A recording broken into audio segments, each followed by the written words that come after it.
welcome back to the Constitutionals Podcast. I'm your host, Chad White. If you didn't know, this is the premier podcast for the website, cpluscomedy.com. Like I just said, it's a website. Go there.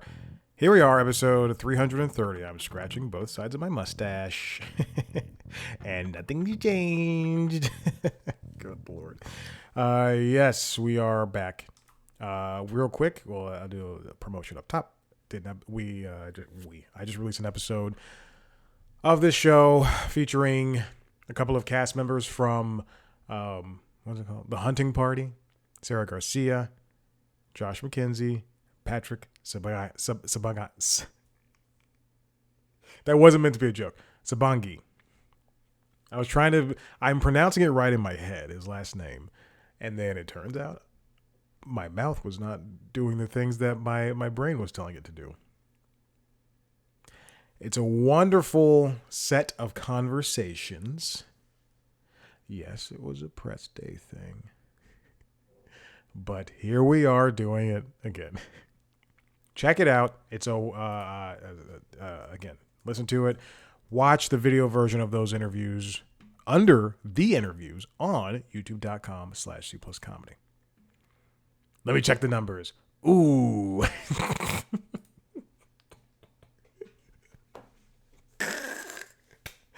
Oh my goodness. That's so funny. I never look at the number of listens for, for any of these things. It's a portfolio. I don't make money. I'm not here to go to be one of you little influencer people. That's not my thing. Although I've been doing this for 12 years. So I've been doing this longer than a lot of these people have been doing it. Anyway, I saw the numbers and I just laughed. What's been going on? I meant to see a movie on Tuesday. I meant to go see Mickey 17 on Tuesday. It was a bright, sunny day outside. I said I was going to ride my bike. I was actually, oddly enough, I was at home. It was after working out. It's like 7 a.m. or 7 because I got home early. And I was on the old Peloton back there. And I was sitting and I was writing and I was thinking to myself, oh yeah, I'm going to a movie today. And I even opened up, my voice just left. I even opened up the app to confirm that a movie was going to be playing at 12:30. I had breakfast. I do a little bit of work. And then I take Maverick to the dog park. And at 12:20, I'm at the dog park still. That's 11:30. I took him to the dog park. At 12:20, I go, oh, the movie starts at 12:30. And I love missing. I don't like to see trailers because I can see trailers at home. And we leave the dog park at 12:34. I ended up talking to people. Like, I don't want to talk. Yes, they're dogs. And we get back here at like 12:30. Or like 12:34, something like that. So it was like a 10-minute walk from the dog park. And now I'm going, oh my gosh, I can still make it. It'll be a 10-minute bike ride, especially if I'm booking it. And then I realize I haven't had lunch yet. And I just go, you know what? I'm not going to go to the movie today. So I ended up not going to see Mickey 17. I want to see it so badly. I like Bong Joon-ho. And then I think, okay, well, what's coming? So next week, I'll go next week. So I'll see Mickey 17 at some point next week. Hopefully on Tuesday, so I can save some money. I also want to see Novocaine, starring Jack Quaid, the only Jack Quaid project I ever want to watch. Little Nepo baby. But there's also The Day the Earth Blew Up, a Looney Tunes movie is coming out on Friday. And I go, oh my goodness. I've got to go see that movie. It's not playing at my theater, which pisses me off. It's playing in Buckhead. It's playing in Decatur. If I can't walk over there or ride my bike, it is playing at the Regal at Atlantic Station. I try not to go there. I try not to spend time at Atlantic Station. So far, so good. One time I went, I wa- God, how long ago was this? This had to be a time where I moved down from the suburbs to the city, but also I was living alone. So it had to be 2 years after I moved down to the city, something along those lines, or a year or something like that. But I went on a date, and I remember exactly what I'm talking about. Okay, so I think we were, God, she was like, let's meet in Atlantic Station, like on a weeknight in the winter when it was cold enough, near enough Christmas to where they're having ice skating, at Atlantic Station. Atlantic Station is this outdoor shopping area in Northwest Atlanta, and it is trashy, and I do not like it. That's the reason why I try to avoid that place. And also, I just don't like traffic. Anyway, uh, I remember I got there early, and I was standing at this like ice cream shop, just waiting for her. It's like, and I remember she was like at least 10 minutes or so late because she couldn't find parking, and then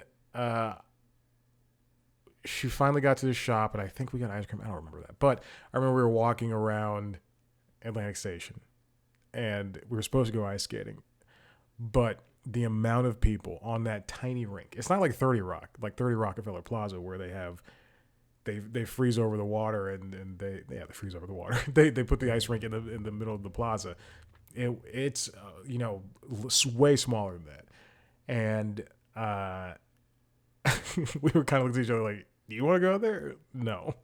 And then we just hung out in Atlantic Station. And then also, I remember that same night, somebody was trying to steal from the Publix. Not like rob the Publix, but like take... Something happened, and there was a large police presence at the Publix. Anyway, I just try to avoid that area. What else did I do this week? I watched Just Go With It for the first time, the Adam Sandler, Jennifer Aniston movie. Man, oh man, what a great movie. I loved it. It was so funny. There's so many bad jokes in it, but there's also a lot of good stuff in it too. And I like a really subdued Adam Sandler. I think he's best when he's pulling it back. Billy Madison, I'm not a huge fan of. I know people love that, but I'm just not a huge fan of Billy Madison. And it's also interesting to see Nicole Kidman like intentionally do comedy, and Dave Matthews was very funny. There's also there's also a dog hand joke that they do too many times, but the first time it got me because it was so stupid, so dumb. The kids were great. It's very funny. It's like, but it is textbook Adam Sandler comedy. And you know what I'm missing is, I watched a couple of Saturdays ago, because I'm a big popular guy. People invite me all the time. I go, guys, I got something. I can't go out. Last Saturday I watched Kind of Pregnant, Amy Schumer's movie, starring, produced by Adam Sandler, but also starring Amy and Will Forte. I enjoyed it, and I was thinking, the middle. Obviously, we know the middle comedy, the middle budget movie, not even comedy, the middle budget movie is just gone, and now it's only on streamers. That's why we have movies like what is it? What's the Kumail Nanjiani and Issa Rae movie, The Lovebirds? That's why I know that came out during the pandemic era of film, but it was supposed to come out in theaters and via Paramount, but then they sold it to Netflix because we were in the middle of the pandemic. And that is essentially one of the last movies, romantic comedy, whatever, released that was supposed to be released in theaters, but like going to be released in theaters. Ugh, my goodness. Anyway, but I remember I've in the past, up until they stopped coming out, I saw almost every comedy in theaters. Even if especially, I remember seeing a lot of movies when I was a jobless college graduate living at home. I remember seeing, spending what tiny bit of money I had on a Saturday morning at like 10 o'clock to go see a comedy, a middle budget comedy. But I miss these AA movies coming to coming to theaters, and yeah, unless it's a blockbuster or an indie film, it just won't be in theaters, which sucks. But what can you do? People have to watch these movies. Anyway, Kind of Pregnant was all right, but that's what spurned me to go. I want to watch a more comedies like this. Also, I rewatched Identity Thief. Identity Thief was just a wild confluence of movies, of events. Next week, I'll be putting out an interview with an actor from a TV show on a network TV show. No big deal. But they shot a lot of it in Atlanta. I'll talk about that then. I'll stop. The only reason I know is because there's a scene in a bookstore, and I went, that's down the street. That's in Virginia Highland for me. I could go over there right now. But me read books? No. Just kidding. I just finished Lord of the Rings, The Fellowship of the Ring. That's what I did this morning. Getting ready for the gym. I was supposed to. Good Lord, what is wrong with me? I was yes, I did mute the mic really quick. I was getting ready for the gym, and I finished. I had like 30 minutes left on that book. Oh my god! And it was an audiobook, and I turned it up to 1.75 speed, and I got through it. I'll say this: I enjoyed the book. I enjoy Lord of the Rings. I've seen the movies. I own the movies. I have the Hobbits. All that stuff. And I'll say this about the movies too. It is so boring, but it's written so well that it doesn't matter. Fellowship of the Ring, if anybody else wrote in that style, it would be stupid. I would go, oh, they're walking again. Oh, they're walking. Look at him. Oh, he's singing a song. But the fact that it is it's more interesting than there's a writer who I read one of her books. She's a very popular writer, Frida McFadden. I'll just say it. I read one of her books, I believe it was called The Coworker, last year, and it was so bad. I hated it, and people loved it. Goodreads. Goodreads are the only reviews I care about anymore. I don't care about movie reviews, TV show reviews, music reviews. I can make my own decision for that. But books, I need a little bit of a push in one direction or the other. But Frida McFadden's The Coworker was atrocious. And it's not the worst book I've ever read, but the worst book I ever read was Ready Player One. Ready Player One is I hate that book. I will, and if we could burn books, I would burn that book. I would burn that book with all of my might. I mean that. I dislike Ready Player. I hate it. I also hate Frida McFadden. But anyway, the people on Goodreads love her books, all of them, and she just released a new one. And I just ridiculous. Okay, let's get on to the first story. This first one comes from Engadget, written by Will Shanklin. Pocket Casts makes its web player and desktop apps usable without a subscription. Pocket Cast has been around for a very long time. If you don't know what the app is, it's an app on your phone that you used to have to buy. There were no free things. You used to have to buy the app for $5. And if you bought it on Android and you had an iPad, like some people, you had to buy it on an iPad, you had to buy it on Android. So that's already $10. Then you had to unlock so it was $5 each, I believe, at that point. And then you had to pay $10 or $5 or $10, one of those amounts, in order to listen on the web. And that was years ago. So I put in, so much money. Anyway, it's an app, and you can subscribe to it. I'm showing it on screen on my phone. You can subscribe to it, and it's got really good filters and all that stuff. At some point, a couple of years ago, they went from a paid app to a subscription model, which is what every single person on every app store is doing, which is what I hate. The gym tracker app, the workout tracker app I use, went subscription. Pocket Cast went subscription. Whereas these things used to be free or you pay once, something like that. But thank Christ, they said these people who already paid before don't have to pay. They're lifetime members, quote unquote. The same thing happened for Notability, which is a great note-taking app on iOS, iPad OS. Unfortunately, you only if you pay, like, you paid for different things ahead of time, like writing, and then it translates it into digital typing or whatever. I don't have that, but I do have everything else that I paid for ahead of time, which sucks. Anyway, finally, Pocket Cast is getting with the times and allowing people to access their wonderful app for free instead of paying the subscription tiers. But the premium tiers are still there, but now you just have access to a good podcast app. Which means they paywalled some of the features. Oops. The only platforms, Will writes, where you can't listen for free are now smartwatches without a paired phone, which is a super niche thing.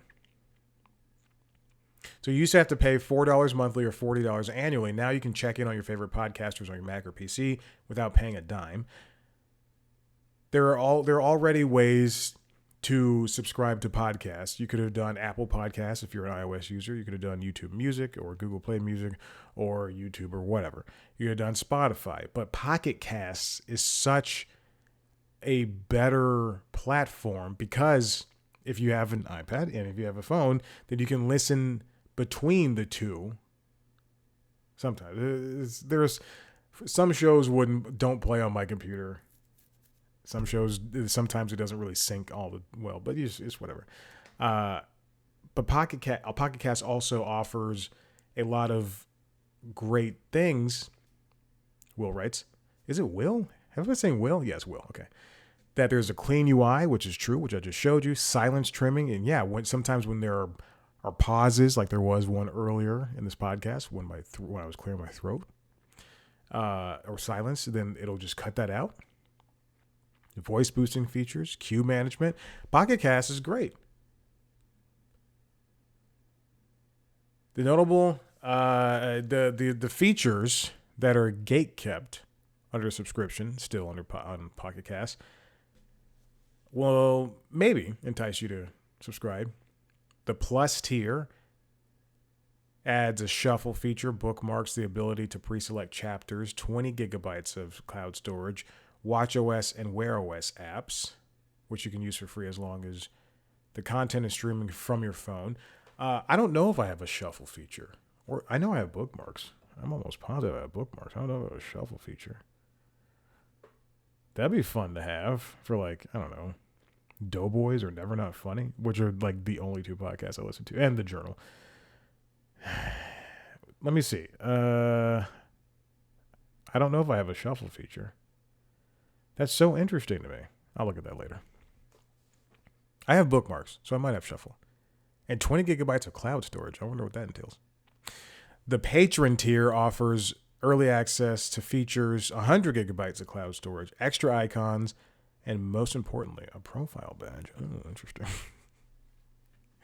Pocket Cast is great, and there's also Sonos support. If you have a Sonos speaker like I do, there's a Sonos Move up there somewhere. Then you can listen to it. Again, you might as well just choose one episode and listen to it, because sometimes the syncing works well and sometimes it doesn't. So I could be in progress on the Pocket Cast app, then go to the Sonos app and throw it on the speaker, and then it'll just throw me right at the beginning sometimes, which is unfortunate. All right, next we're moving on to Substack is doing pretty gosh dang well. This comes from The Hollywood Reporter, written by Alex Weprin. Substack surges past 5 million paid subscriptions thanks to video and Trump. Substack has been doing well as of late. I remember maybe it was like a year or two ago, people were leaving Substack because they took a position on, or rather, they didn't take a position on allowing far right people coming on and spouting their nonsense, which is probably why Substack is doing well, because you don't take a position. You say First Amendment, blah blah blah. Then you got these jerk offs coming on and saying whatever they want, and they have jerk offs paying for it. So these jerk offs are jerking off jerk offs. It is a clean show. Substack co-founder Hamish McKenzie tells the Hollywood Reporter that the platform just passed 5 million paid subscriptions. That's up from 4 million just 4 months ago and 3 million a year ago. I think it's like, bereft of all the racism that's surrounding the people who use that platform. I do think that Substack is this in the same line that there's YouTube for video. And it's just super easy to use compared to Vimeo or Dailymotion or what have you. I do think that Substack offers simplicity over other newsletter places. So going back to the analogy I had with YouTube and Vimeo, yes, you can post your artist film on Vimeo and have copywritten music and all this stuff, but YouTube is much easier to put things on, and even though there's a lot of walls in there, it's still, people know YouTube as opposed to Vimeo. I'm not saying people don't know Vimeo, but whatever. Substack says a year ago that half of its top 250 creators all used audio and video as part of their regular content. Now that number is 82%. Wow, that's crazy. So a lot of people have joined Substack, just to write their newsletters. Taylor Renz, she joined Substack. Carla Lolly Music from Bon Appetit, she's on Substack. I'll name one. Oh, Samantha B. That's who else I follow. I follow Samantha B. and Carla Lolly Music. Samantha B's on Substack. J. Kenji Lopez. Alt Lopez. I don't know his last name. Lopez Alt, excuse me. That's it. What is this TikTok thing? Anyway, TikTok Substack is a great place for people to get their voices heard, and if you are somebody who is able to write enough, I don't think it's necessarily the ability to write well, but it's just like the fact that you write enough and enough people are interested in you, then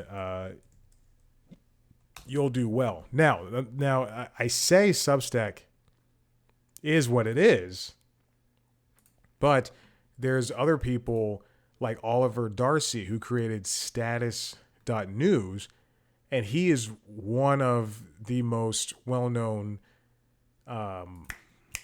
newsletter writers. That's what Substack is. It's a newsletter thing. I don't know if I said that earlier. And status.news is just like, people love this crap. People people left Twitter and followed this guy like crazy. And he reports great news. He's a good writer. Right though. All right, let's move on. And in terms of people getting paid, this comes from the Hollywood Reporter, written by Alex Weber. Same day.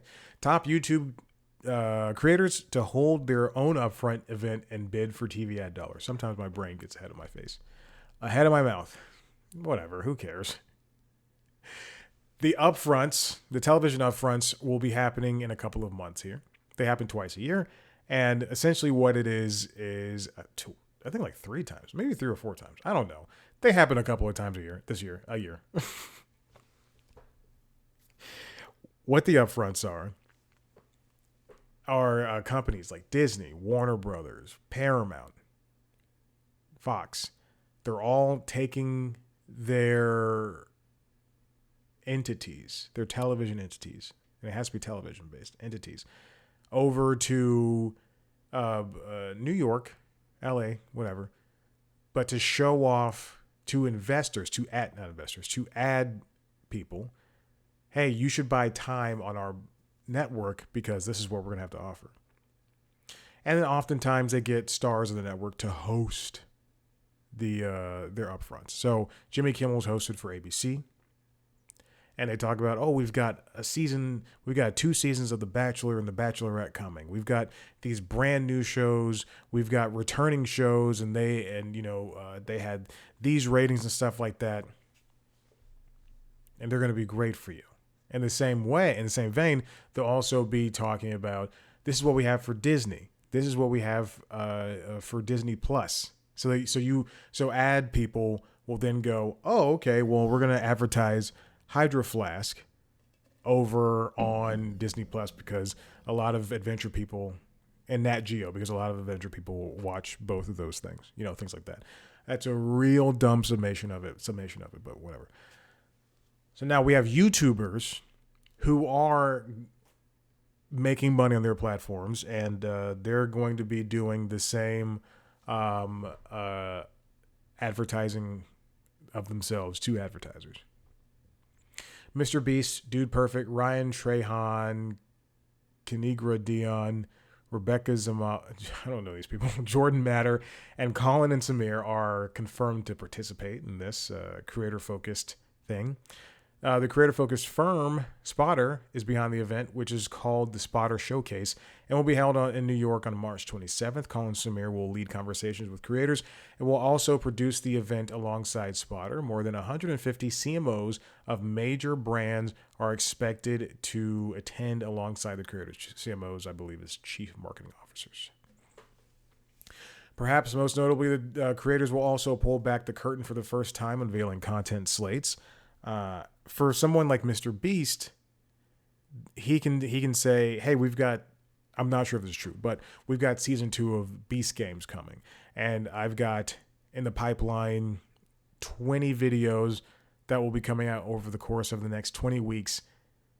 And you can buy ad time on them. They're all going to be over, 30 minutes long, and you can buy ad time and things of that nature.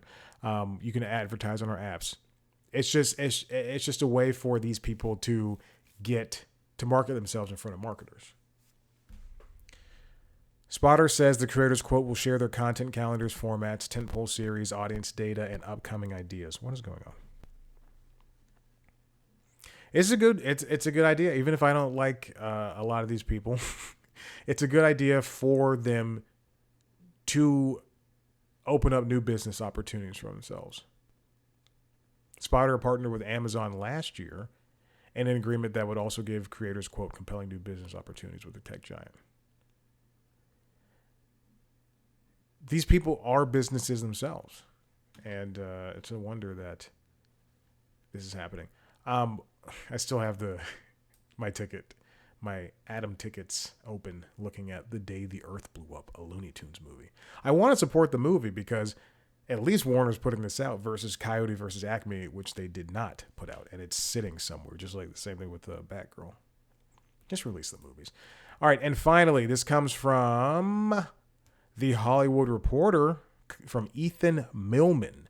Half of Spotify's royalties are going to indie artists. The company confirmed in a new report that it paid $5 billion to the independent music sector in 2024.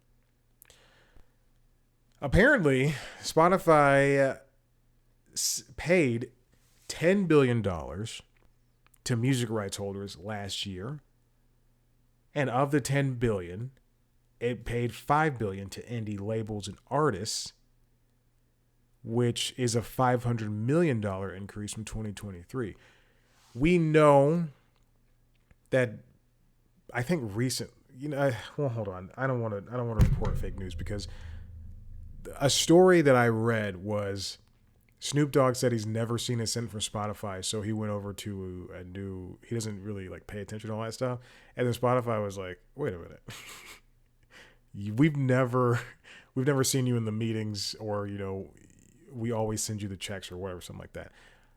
Regardless, Spotify, Apple Music, YouTube Music, SiriusXM, Peloton even. They don't pay artists well, which is why you see, which is one of the reasons, excuse me, why you see tickets for a concert be absurd, or you'll see merchandise be hawked all over the place, or just different experiences with artists because they're trying to get paid.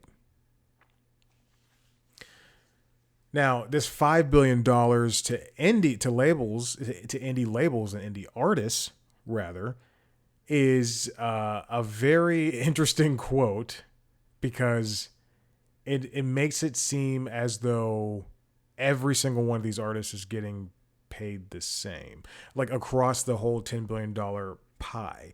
It's saying that Beyonce is getting paid the same as Biba Doobie. You like how I pulled out artists at the end of the spectrum? Like, truly, if you want to help out an artist and you can't go to a concert, you can't buy merch, it would be buying the album as opposed to streaming it. The report comes weeks after Spotify announced its first ever full year of profit, 18 years after the company was founded in 2006. Now, Spotify is one of the few tech unicorns that has been in the green, like ever.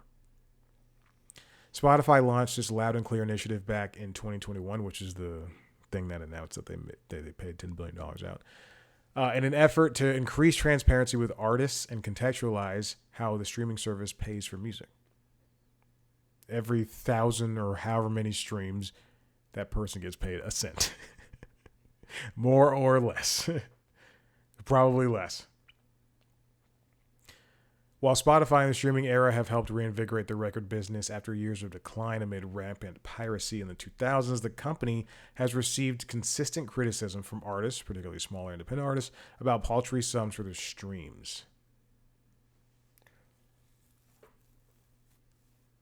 In the new Loud and Clear report, Spotify said it paid out $4.5 billion to songwriters and publishers in the past 2 years. The indie artists have been standing up for themselves for a very long time. At the end of 2024, Universal Music Group, the world's largest music company, spent $775 million to acquire Downtown Music Holdings, the parent company to music distribution platforms CD Baby and FUGA. Concord is in talks to purchase a stake in the music distribution platform Stem as well, because the indie artists want to find different avenues. And if they have to go to places or help make music distribution sources like Stem, like CD Baby and Fuga, Fuga, then that's what's going to have to happen. And in the same way, it's like going to Bandcamp and buying somebody's art album for, $12. Instead of streaming it on Spotify like you can. I'm going over to CD Baby. I'm looking at this. Release Your Music Deserves to Be Heard. Release a single or album for only $9.99. No subscription fees. And then it looks like people can drop.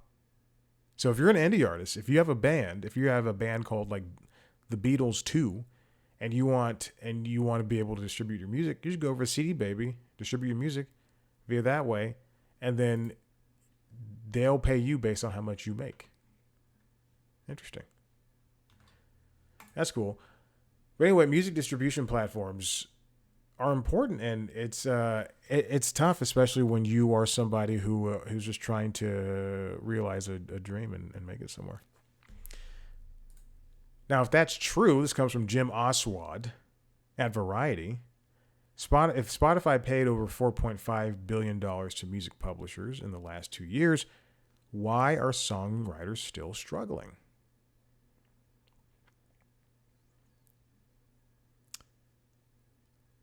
Ooh, okay. So Spotify says that in 2024, nearly 1,500 artists generated over $1 million in royalties from Spotify alone, which is part of an estimated $4 million across all of those artists' recorded music revenue sources. Okay, that's a added wrinkle that does not look good for Spotify.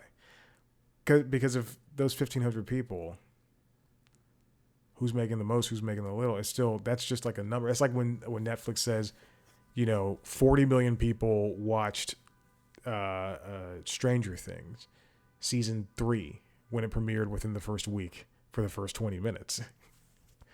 Yeah, but how did people finish the season? It must be noted, Oswald writes, that Spotify, like most streaming services, pays rights holders, usually a label and music publisher, like UMG, like Warner Brothers Music, which then distribute the money to artists and songwriters after taking their percentage and distributing other percentages to other interested parties, management, producers, music directors, and so on. The idea that these 1,500 artists, which are the top, we'll quote Bernie Sanders, the top 1%. Pretty good. The top 1%. But of these 1,500 artists, making the, let me go back to the real number. Of the 1,500 artists making $1 million in royalties from Spotify, choosing those numbers is milling the absurdity of it. Again, 1,500 people, they're not splitting up that $1 million. There's some people making more money, some people making less money. Let's say someone pulled in $20,000 from streaming, and that's a top artist. Let's say Billie Eilish pulled in $20,000 from streaming from on Spotify. Okay, well, she's got to pay people who made the songs. She's got to pay, and not just the new stuff, the old stuff too. She's got to pay managers, she's got to pay other music directors, all that stuff. So she'll probably see 1,000 of those dollars. They're grabbing onto the highest numbers and trying to show that these people. And yeah, I know I chose Billie Eilish. She's a very successful person, but still, that 1,000 or however much money she's pulling in of the 20,000, of the whatever made up number I chose from the million, is still peanuts to what she could make selling out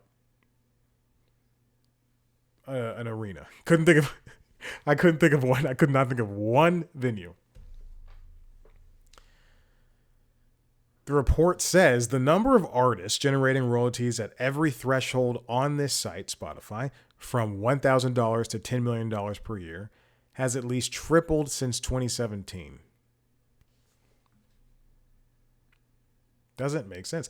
Significantly, Spotify, Jim Oswald writes, says that over the last 2 years, $4.5 billion of that total $20 billion plus went to music publishing rights holders.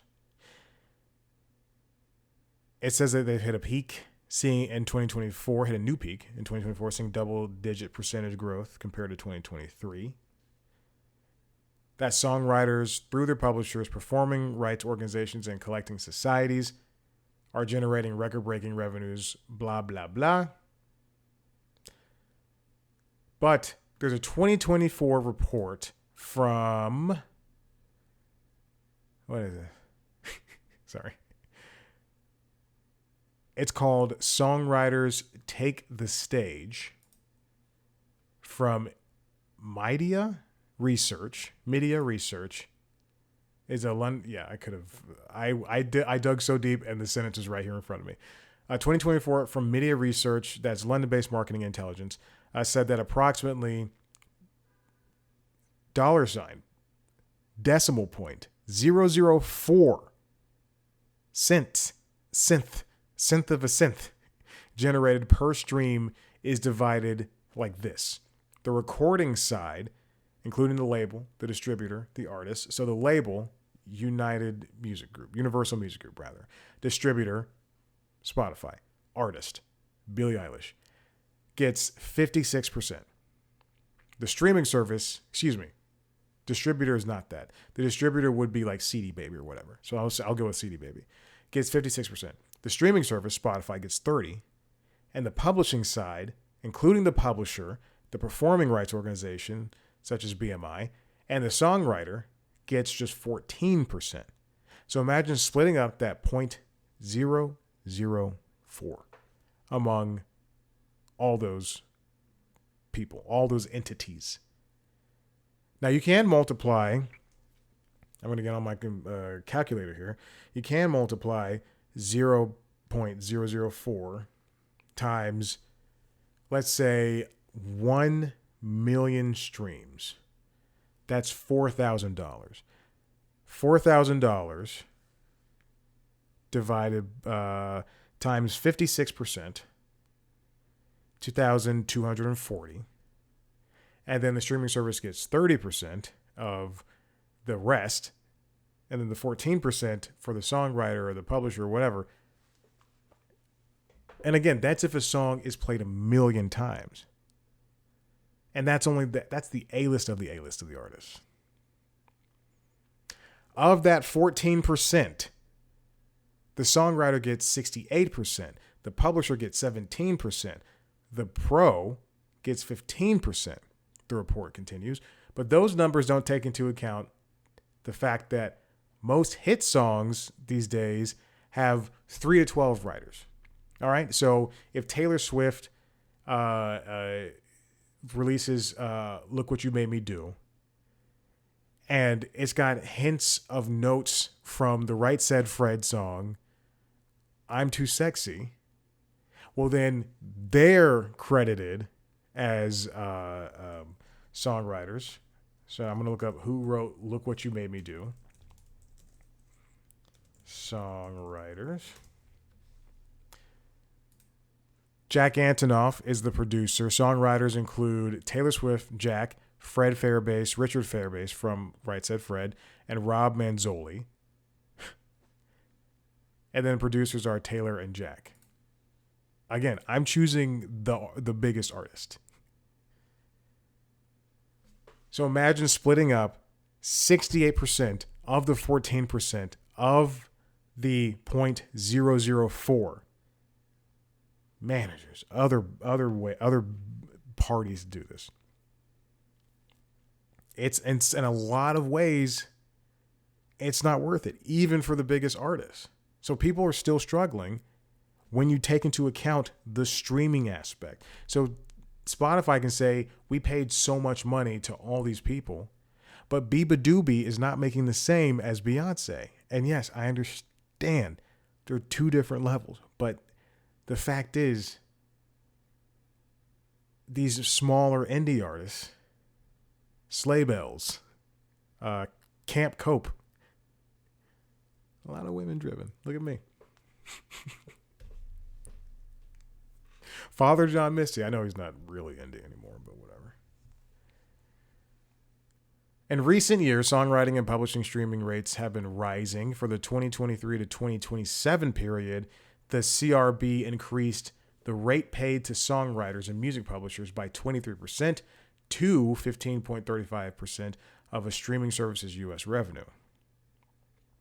Spotify's always going to be under fire because of from the music industry, because of what's happening, where they have a new bundle with music and audiobooks, which Billboard estimated will decrease the amount of royalties paid to music companies by over $150 million over the next year.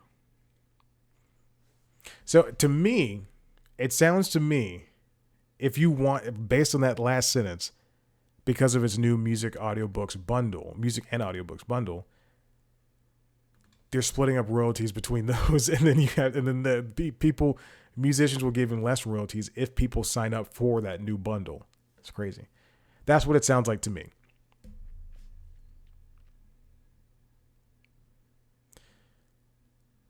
According to Loud and Clear, over the past decade, the 100,000th ranked artist on Spotify, based on royalties generated, has seen their royalties multiplied by over 10 times, from less than $600 in 2014 to almost $6,000 in 2024. Even the 10,000th ranked artist has seen their royalties increase 4 times, from $34,000 to $131,000. But the payment system that Spotify endorses, which was created back when it generated so little money that the difference between 13% and 15% was almost irrelevant, needs to be revised. These artists need to get paid for what they do. Even the ones I don't like. Even the ones that release bad songs. These people are putting in time and effort into albums. Lady Gaga released a great album last week, and me streaming it is not helping her out. And we can be on the outside and say, "Oh, they don't need this money." But then this is what helps. This is in part what helps make the value of their song catalogs worth it, because in the future they're going to be able to sell the rights to their songs to somebody, unfortunately, for a good chunk of money. Imagine Dragons did this. There's a couple years ago when it was like Springsteen and other people. I was gonna say Willie Nelson, but I don't know if that's true. But just a bunch of people were selling off their rights because they're getting older. And then Imagine Dragons, I'll never forget this, sold the rights to their music catalog for like $250 million. And I thought to myself, wow. Oh, Stevie Nicks, Bruce Springsteen, they've been around for decades. Imagine Dragons been around for what? 5 years? I don't know. I'm just making up a number. But compared to them, whatever. Anyway, you want to support artists. And I know streaming is the easiest way to get their songs. But these companies are bad. And stealing the music was bad. There has to be a way. Spotify, Apple Music, YouTube Music, the rest of these, they hold the power right now when it comes to music streaming. The ease of this stuff. And there needs to be a new way devised in order to make all parties happy. And unfortunately, I think it would be to raise subscription prices, or to have a company not be dirty and say, hey, we're going to pay people. But again, even if you have companies like that, like Tidal does that, but we also don't know how much. Well, I mean, we know how much better, but we don't know if that is easier for them too, for the artists as well. Who knows? Listen, if you like what you heard here, head to the website, cpluscomedy.com. I believe it's down now. I think it's down. It'll be down for a little bit. But if you want to see a video version of this show, go to youtube.com/cpluscomedy, where you can see a video version of the interviews where I interview famous people. I just put out with the cast of The Hunting Party. You can see a video version of the other podcasts as well, The Constitutionals, the Entertainment Business News podcast, as well as Late Night Lately, the Late Night Show. This is The Constitutionals. And LinkedIn Logs, the Jobs podcast. Subscribe to those shows wherever you get your podcasts. Check out us on social media, Blue Sky, Facebook, Instagram,